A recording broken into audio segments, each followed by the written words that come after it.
আমার কাছে অনেকেই জানতে চেয়েছেন বিভিন্ন জায়গায় বা বিভিন্ন ভিডিওতে কমেন্ট করে যে আসলে সিঙ্গেল পিএনআর টিকিটটা কি। মূলত ট্রানজিট ভিসার সাথে এটা জড়িত, যে সিঙ্গেল পিএনআর টিকিট দিয়ে জার্নি করলে দেখা যাচ্ছে ট্রানজিট ভিসা লাগে না।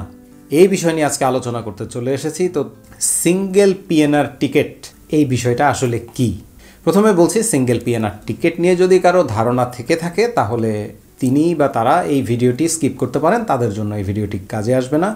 যারা জানেন না বা যাদের জানা দরকার তারা আজকের আলোচনাটি শুনবেন। তো সিঙ্গেল পিএনআর টিকিট, যে কোনো বিমানের টিকিট যখন আপনি করবেন, সেটা যে কোনো ওয়েবসাইট থেকে হোক বা যে কোনো ট্রাভেল এজেন্ট থেকে হোক, টিকিটের বিপরীতে কিন্তু একটি নাম্বার থাকে। যে নাম্বারটি থাকে টিকিটের, সেই নাম্বারটি হচ্ছে টিকিটের পিএনআর। বাস আমরা যেমন বলি বিভিন্ন ক্ষেত্রে যে গোপন নাম্বার, আমরা যখন এখন বাংলাদেশ রেলওয়েরও টিকিট করি, সেই রেলওয়ের টিকিটেরও কিন্তু একটা পিএনআর থাকে এবং সেই পিএনআরটা কাউন্টারে বললেই কিন্তু টিকিটটা প্রিন্টও করে দেয়। ওই পিএনআর নাম্বারটা টাইপ করলেই তাদের কাছে কিন্তু বিস্তারিত চলে আসে। তো এখন কথা হচ্ছে যে এই সিঙ্গেল পিএনআর টিকিটটা কি, সংক্ষিপ্তভাবে কিছুটা বুঝিয়ে দিচ্ছি। তবে এটা আপনারা যদি দূরের কোনো দেশ নিয়ে বুঝতে চান সেক্ষেত্রে কিন্তু বিষয়টা কিছুটা জটিল হতে পারে। তবে প্রথমে আমি সহজ করে বোঝানোর চেষ্টা করি। ধরুন আপনি ঢাকা থেকে লন্ডন যাচ্ছেন। এখন ঢাকা থেকে লন্ডন যাওয়ার সময় আপনার টিকিট আপনি সার্চ করলেন, সেটা অনলাইনে হোক বা আপনার ট্রাভেল এজেন্টের কাছে গিয়েই হোক। সেখানে আপনি দেখলেন কয়েক রকম টিকিট আছে।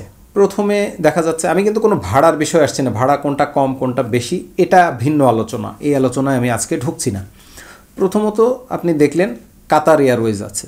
আচ্ছা, কাতার এয়ারওয়েজ আগে কাতার যাবে, কাতার থেকে তারপরে লন্ডন যাবে, মানে কাতারের রাজধানী দোহা, দোহা হামাদ এয়ারপোর্ট থেকে তারপরে এলএইচআর বা লন্ডন হিথ্রো এয়ারপোর্টে যাবে।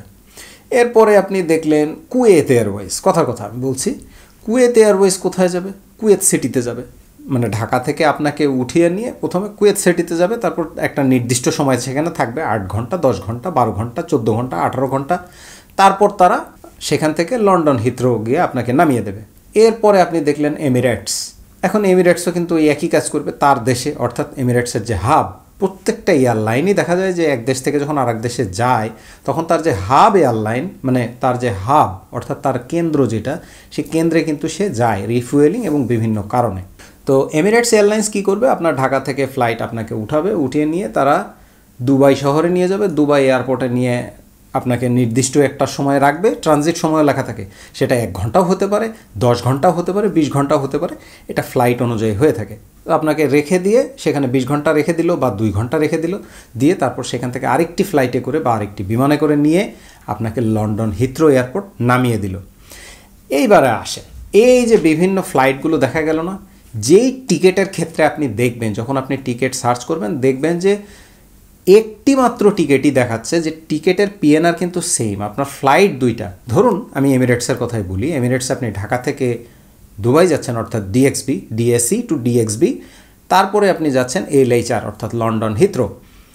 এই যে ঢাকা থেকে ডিএক্সবি এবং ডিএক্সবি থেকে এলএইচআর, এই যে দুইটা ফ্লাইট, মানে ঢাকা থেকে দুবাই এবং দুবাই থেকে লন্ডন, দুইটা ফ্লাইটেরই কিন্তু টিকিটের নাম্বার অর্থাৎ পিএনআর নাম্বার কিন্তু এক, দুইটা ক্ষেত্রেই। এটা বুঝে দেখবেন, এটা আপনি অনলাইনে যখন টিকিট কিনবেন তখন আপনি বুঝে নিতে পারবেন। আর যদি আপনি বেশি না বোঝেন তাহলে আপনি তো ট্রাভেল এজেন্টের কাছে যাবেন, ট্রাভেল এজেন্টের যে আপনাকে টিকিটম্যান বা যে টিকিট অফিসার যে আপনাকে টিকিট করে দেবে, সেই বলবে যে হ্যাঁ এটা পিএনআর সেম। সাধারণত এমন যে বিমান সংস্থাগুলো থাকে সেগুলোর এরকমই হয়, এরকম টিকিটই হয়, এগুলোর টিকিট পিএনআর কিন্তু সেম, মানে টিকিটের নাম্বার সেম। একই টিকিট আপনি ঢাকা থেকে দুবাই যাচ্ছেন, সেখান থেকে লন্ডন, আবার একই ক্ষেত্রে ঢাকা থেকে আপনি দোহা যাচ্ছেন, দোহা থেকে আপনি লন্ডন যাচ্ছেন, টিকিট কিন্তু একটা, আপনার টিকিটের পিএনআর একটা, আপনার ফ্লাইট দুইটা।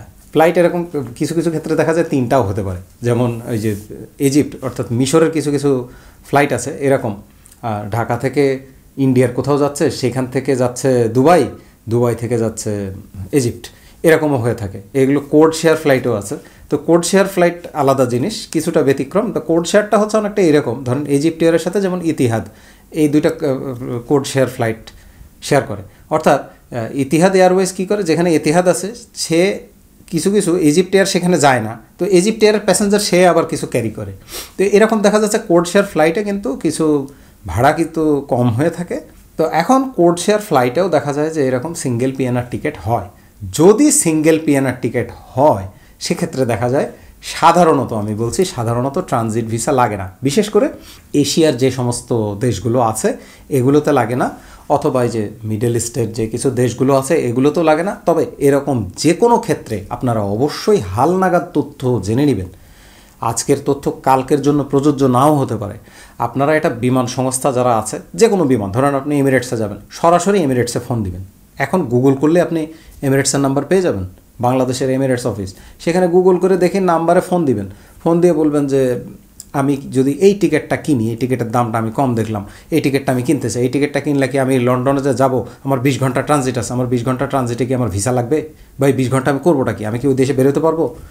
তখন তারা বলতে পারে যে হ্যাঁ, আপনাকে ট্রানজিট ভিসা দেওয়া যাবে, যেহেতু আপনার ইংল্যান্ডের ভিসা আছে, আপনাকে ট্রানজিট ভিসা আমরা দেবো, 48 ঘন্টার জন্য $10 ফি লাগবে। এটাও আমি বলে রাখলাম যে $10 দিয়ে তারা 48 ঘন্টার একটা ট্রানজিট ভিসা দিয়ে থাকে। তবে এই ট্রানজিট ভিসাটা দেওয়ার ক্ষেত্রেও দেখা যায় তারা এখন বাছ বিচার করে দিতে পারে। তো যেহেতু যদি কেউ এরকম হয় যে কেউ লন্ডন যাচ্ছে বা ইউনাইটেড স্টেটস যাচ্ছে বা ইউরোপের কোনো কান্ট্রিতে যাচ্ছে, সেক্ষেত্রে তাদেরকে তারা চাইলে ভিসা দিতে পারে, বা এটা এমন কোনো কঠিন বিষয় না।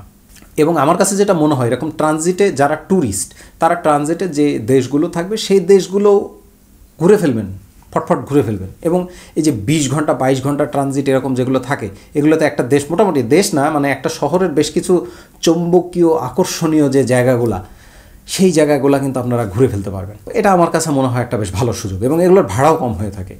দেখা যাচ্ছে 1 ঘন্টা ট্রানজিটের যে ফ্লাইট, তাতে আপনি তাড়াতাড়ি লন্ডন পৌঁছাবেন ঠিকই, কিন্তু ভাড়া অনেক বেশি লাগবে। কিন্তু 20 ঘন্টা ট্রানজিটের ফ্লাইট, ভাড়া কম, বরং আপনি তার চেয়ে এই সময়টাকে কাজে লাগিয়ে আপনি দুবাই শহর ঘুরে ফেলতে পারলেন 20 ঘন্টায়।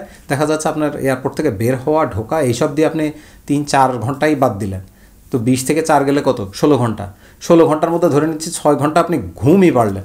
মানে বের হয়ে যাওয়ার পর আপনি লাউঞ্জে হোক বা একটা হোটেল নিয়ে হোক, যেখানে হোক, 6 ঘন্টা আপনি ঘুমই পারলেন। বাকি 10 ঘন্টা যদি আপনি ঘুরেন, 10 ঘন্টায় অনেক ঘুরতে পারবেন। একটা দেশের বা একটা শহরের অন্তত বেশ কিছু পয়েন্টে গিয়ে আপনি ঘুরতে পারবেন। আর এরকম ক্ষেত্রে দেখা যাচ্ছে ট্যুরিস্ট ফ্রেন্ডলি যে সমস্ত দেশ আছে, যেমন সিঙ্গাপুর বা ইউনাইটেড আরব এমিরেটস, এরকম বিভিন্ন দেশে কিন্তু এয়ারপোর্ট থেকে এরকম ট্রানজিটে যারা আছে, এইসব প্যাসেঞ্জারদের জন্য শহর ঘুরে দেখার জন্য সিটি হপিং ট্যুরের প্যাকেজ থাকে। এই প্যাকেজগুলো যেমন জর্ডানেও থাকে, এই প্যাকেজগুলো কিন্তু আপনারা নিতে পারেন, এই প্যাকেজগুলো নিয়ে ঘুরে দেখতে পারেন। আমি আবারও বলছি, সাধারণত সিঙ্গেল পিএনআর টিকেটে আপনার কোনো ট্রানজিট ভিসা লাগে না। আচ্ছা, এইবারে বলি যে সিঙ্গেল পিএনআর টিকিট কোনটা, এটা তো বললাম। তাহলে সিঙ্গেল পিএনআর টিকিট কোনটা না, এবার সেটা বলি। এগুলো সাধারণত দেখা যায় লো কস্ট এয়ারলাইনের ক্ষেত্রে। যেমন দেখা যাচ্ছে আপনি বাংলাদেশ থেকে মালদ্বীপ যাবেন, কথার কথা। এখন আপনি যাচ্ছেন ইন্ডিগোতে, কথার কথা আমি বলছি, ইন্ডিগোতে এরকম হয়, এই জন্য আমি বলছি ইন্ডিগোরই ফ্লাইট থাকে। দেখা যাচ্ছে আপনার ঢাকা থেকে কলকাতা যাচ্ছে, কলকাতা থেকে মালদ্বীপ যাচ্ছে, বা ঢাকা থেকে কলকাতা থেকে অন্য কোনো দেশে, অন্য শ্রীলঙ্কাতেই গেল, কলম্বোতে। ঢাকা টু সিসিইউ কলকাতা, আর সিসিইউ থেকে সিএমবি কলম্বো আপনি গেলেন। কিন্তু ওই টিকেটের ক্ষেত্রে লেখা দেখবেন নিচে যে সেলফ ট্রান্সফার, অথবা আপনার লেখা থাকবে এটা কোথাও না কোথাও যে চেক ইন রিকোয়ার্ড, এরকম। মানে কলকাতায় আর একটা চেক ইন করা লাগবে। মানে মূল বিষয়টা হচ্ছে, যেগুলো সিঙ্গেল পিএনআর টিকিট থাকে, যেমন আপনার যে দুবাইয়ের যেটা বলেছিলাম, ওইটা আপনাকে 2টা বোর্ডিং পাসই, বেশিরভাগ ক্ষেত্রে দেখা যায় এরকম, 2টা বোর্ডিং পাসই ঢাকা থেকে দিয়ে দিবে, এরকমই হয় সাধারণত। মানে আপনি পরের প্লেন যেটা যাবেন সেটার বোর্ডিং পাসও আপনাকে ঢাকা থেকে দিয়ে দিবে। কিন্তু এই যে আমি একটা উদাহরণ দিলাম, ধরে নিচ্ছি ইন্ডিগো বা যে কোনো এয়ারলাইনই হতে পারে, আপনি টিকিট কিনলেন, আপনাকে ঢাকা থেকে 2টার বোর্ডিং পাস দিল না, একটা বোর্ডিং পাস দিল। আর একটা বোর্ডিং পাস কোথা থেকে নিতে হবে? ওই আপনার ট্রানজিট আছে যেখানে, আর যেখানে ট্রানজিট আছে ওখান থেকে বোর্ডিং পাস যদি নিতে হয়, বোর্ডিং পাস তো হবে আপনার ইমিগ্রেশনের বাইরে থেকে। তো তাহলে আপনাকে ইমিগ্রেশন পার হয়ে বাইরে যেতে হবে। বাইরে যাওয়া মানে কি? আপনার ভিসা লাগবে। ভিসা ছাড়া তো আপনার বাইরে যেতে পাচ্ছেন না। আশা করি বুঝতে পেরেছেন যে পয়েন্টটা কোথায়। এইবার তাহলে বোঝেন যে যদি সিঙ্গেল পিএনআর টিকিট না হয়, এরকম টিকিট যদি হয়, এরকম জার্নি হলে কিন্তু পিএনআর সেম হবে না। আর পিএনআর সেম হলেও আপনার ওখানে বলা থাকবে যে বোর্ডিং পাস হবে না, বোর্ডিং পাস আলাদা নিতে হবে। এরকম কিছু না কিছু অবশ্যই লেখা থাকবে যে আপনাকে বোর্ডিং পাস নিতে হবে আলাদা, অথবা টিকিট পিএনআর আলাদা। তাহলে শুধু লেখা থাকবে সেলফ ট্রান্সফার।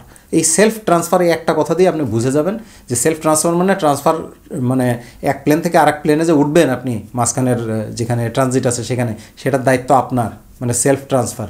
তো এই বাক্য দিয়েও আপনি বুঝে নিতে পারেন যে এটা সেম পিএনআর টিকিট না, অথবা সেম পিএনআর টিকিট হইলেও কিছু যায় আসে না যদি লেখা থাকে যে আপনাকে আলাদাভাবে আরেকটি বোর্ডিং পাস নিতে হবে, সেটা আপনার কলকাতা থেকে। তো এরকম হলে তখন আপনারা সেই টিকিটগুলো করবেন না, তাহলে ট্রানজিট ভিসার ঝামেলা চলে আসবে। তো এই ছিল আজকের আলোচনা যে সিঙ্গেল পিএনআর টিকিট, এটা নিয়ে অনেকেই জানতে চেয়েছেন। তো এটা নিয়ে তারপরও যদি কারো কোনো প্রশ্ন থেকে থাকে তাহলে অবশ্যই নিচে আমাকে কমেন্ট বক্সে কমেন্ট করে জানাবেন। এতক্ষণ আমার সাথে থাকার জন্য অনেক ধন্যবাদ। পরবর্তীতে দেখা হবে খুব শীঘ্রই, নতুন কোনো বিষয় নিয়ে আলোচনা করতে চলে আসবো আপনাদেরই সাথে।